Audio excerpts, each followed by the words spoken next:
Oi, gente, tudo bem? E aí, como é que vocês estão? Eu espero que vocês estejam bem em casa, se cuidando. Hoje eu resolvi gravar um vídeo sobre as algas, dando continuidade aí ao que a gente já vem estudando no reino dos seres vivos, reino dos protistas. Então, já falamos sobre os protozoários e agora é a vez da gente falar sobre as algas. O estudo das algas leva um nome especial que é a ficologia, então se vocês escutarem esse nome aí em algum lugar, já sabem o que é. Vamos começar, vou colocar algumas características aqui do lado, vocês anotem aí no caderno e qualquer dúvida depois já sabe, né? É só me procurar. Primeira característica das algas, que é uma característica, na verdade, da maioria dos seres vivos, elas são eucariotas, ou seja, elas possuem um núcleo organizado, uma carioteca, que é uma membrana, né? Delimitando ali o espaço do núcleo. As algas também são fotossintetizantes, ou seja, elas realizam fotossíntese. São uni- ou multicelulares. Não possuem tecido verdadeiro. As algas elas não possuem células muito especializadas. As células das algas são pouco ou quase nada de especializadas. Antigamente as algas eram incluídas no reino dos vegetais, só que aí foi tirada, foi excluída do reino dos vegetais e colocada lá no reino dos protistas, justamente por causa disso, porque as suas células não são especializadas. Além disso, elas são avasculares, não possuem vasos condutores, aqueles vasos condutores de seiva bruta, lembram que é o xilema e o floema? Pois é, as algas não possuem nenhum desses vasos, por isso elas são pequenininhas, elas não têm capacidade de crescimento, até porque não tem esses dois vasos que aí influenciam o crescimento das algas. Em relação ao habitat, as algas podem ser encontradas nos mares, né? Pode ser água doce, água salgada e em ambientes úmidos. As algas amam ambientes úmidos. Importância. A alga tem muitas importâncias, tanto na nossa vida quanto na vida do planeta, na vida do ecossistema como um todo. Elas são utilizadas nas indústrias cosméticas, nas indústrias também farmacêuticas. Algumas algas são comestíveis, eu dou mais exemplos depois, mas eu acho que a principal importância das algas nesse ecossistema que a gente vive é a capacidade de realizar fotossíntese. Vou dar um exemplo que é o fitoplâncton. Lembra o plânctonzinho de Bob Esponja que tem um olho só aqui no meio da testa? Pois é o tipo de alga e é um pouco balela aí o que a gente escuta falar, né? Que a Amazônia é o pulmão do mundo. Claro que a Amazônia tem uma importância gigantesca na produção de oxigênio mundial, do planeta, né? Só que as algas, elas são muito mais importantes no que diz respeito a produzir oxigênio e liberar aí para a atmosfera. As algas, elas são responsáveis, na verdade, o fitoplâncton que mora lá no fundinho do mar, elas são responsáveis pela maior quantidade de oxigênio que a gente respira, porque assim, as plantas realizam fotossíntese e produzem muito oxigênio, sim, só que a parte do oxigênio que as plantas produzem, elas utilizam para elas mesmas, para produzir o seu próprio composto orgânico, e as algas não. Todo o oxigênio que elas produzem, ela libera para a atmosfera, então acaba sendo aí a maior fonte de oxigênio que a gente tem hoje, são essas algas, são os fitoplânctons que vivem ali no fundo do mar. Então, já anotem aí, serve como curiosidade para quem não sabia. A classificação das algas é algo um pouco assim complicada, com esses relacionamentos que a gente vê aí hoje em dia.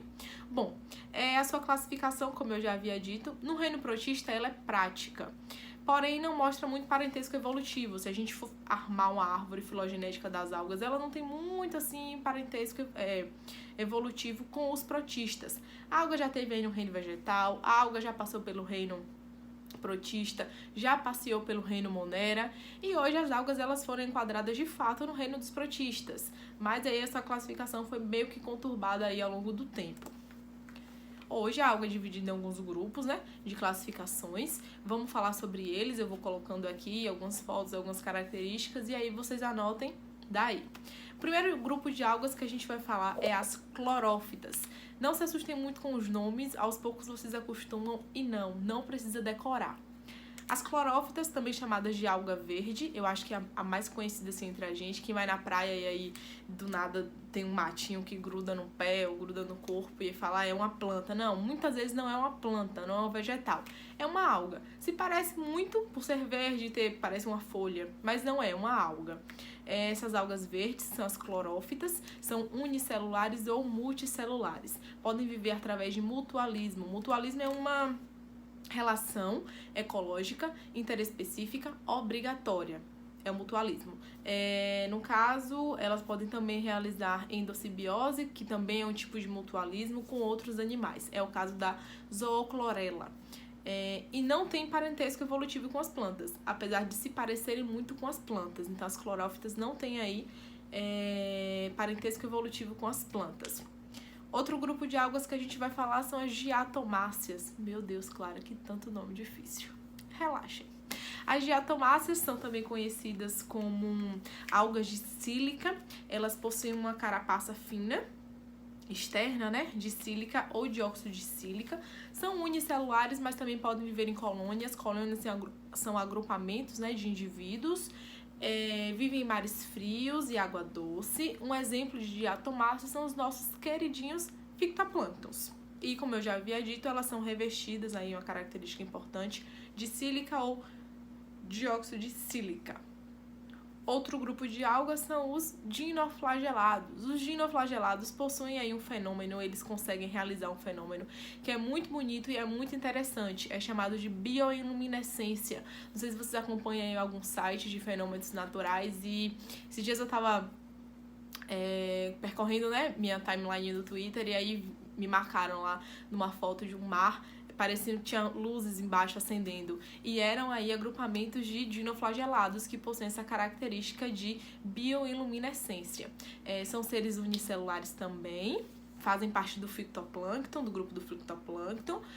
A maioria marinha, ou seja, quase a gente não encontra dinoflagelado terrestre, até porque eles gostam desse ambiente úmido. Também realizam simbiose, são autótrofos e heterótrofos. Essa é uma característica muito importante, porque, não sei se vocês lembram, mas os autótrofos são aqueles animais que têm a capacidade de sintetizar o seu próprio composto orgânico, e os heterótrofos não. Então, os dinoflagelados têm espécies que são autótrofas e têm espécies que são heterótrofas. Tem essa capacidade aí desse fenômeno da bioluminescência, e a maré vermelha também é um fenômeno que esses dinoflagelados eles conseguem desenvolver, e algumas desenvolvem carapaça, outras não. A maioria das espécies desenvolvem sim uma carapaça. Esses são os grupos dos dinoflagelados. Vamos agora falar das rodófitas. As rodófitas também são conhecidas como algas vermelhas. São seres unicelulares, eu não sei se vocês perceberam, mas a maioria dos grupos que eu tô falando aqui são seres unicelulares, possuem apenas um tipo de célula. Mas pode também ter rodófitas multicelulares. A maioria vive em mares, vivem aderidas em rochas, então elas não vivem soltas, nem formam colônias, né? Elas vivem aderidas lá às rochas. Algumas espécies possuem parede celular de carbonato de cálcio. Lembra que eu falei que as diatomáceas possuem uma carapaça de sílica? Pois é, nesse caso das rodófitas, elas possuem uma parede celular de carbonato de cálcio e simula muitos corais. Dá para confundir os agrupamentos de rodófita com corais, com os recifes de coral. O último grupo que a gente vai falar são as feófitas. As feófitas são conhecidas também como algas marrons ou algas pardas. São multicelulares, ou seja, possuem uma gama de células, tipos de células, vivem no mar, a maioria vive no mar, quase todas vivem no mar. E elas podem ir de centímetros, bem pequenininhas, a metros. Então essas conseguem aí ter a capacidade de crescer, de se ramificar melhor. Esses são os 5 grupos de algas que eu trago para vocês. Também os 5 grupos que o livro de vocês trazem, que são as clorófitas, vou revisar aqui: clorófita, diatomácea, dinoflagelado, as feófitas e as rodófitas. Então esses são os 5 grupos principais aí que nós temos de algas. Para terminar, bora falar da reprodução. Então, claro, como é que as algas elas se reproduzem? Bom, apenas algumas espécies conseguem reproduzir-se sexuadamente. E lembrando que reprodução sexuada é quando tem troca de gameta. No entanto, todas as algas elas possuem a capacidade de se reproduzir assexuadamente. Então, a maioria das algas se reproduzem assexuadamente. Apenas algumas têm a capacidade aí de se reproduzir sexuadamente. E como é que funciona mais ou menos essa reprodução assexuada? Por exemplo, as algas que apresentam talos e filamentos. O talo de uma alga parece muito o caule de uma planta. Então, dá para fazer essas associações aí. Sem esquecer jamais que as algas não pertencem ao grupo dos vegetais. Algumas algas apresentam talos e filamentos que podem se fragmentar. E assim, cada parte forma um novo indivíduo, forma um novo filamento. Então é assim que funciona a reprodução assexuada das algas. Vou colocar um desenho aqui e aí dá para vocês acompanharem. O livro de vocês traz esse assunto perfeitamente, então vão lá no livro, dêem uma revisada, façam um fichamento, assistam ao vídeo de novo, anotem as informações no caderno e qualquer dúvida já sabe, pode me procurar. Até o próximo vídeo e muito obrigada!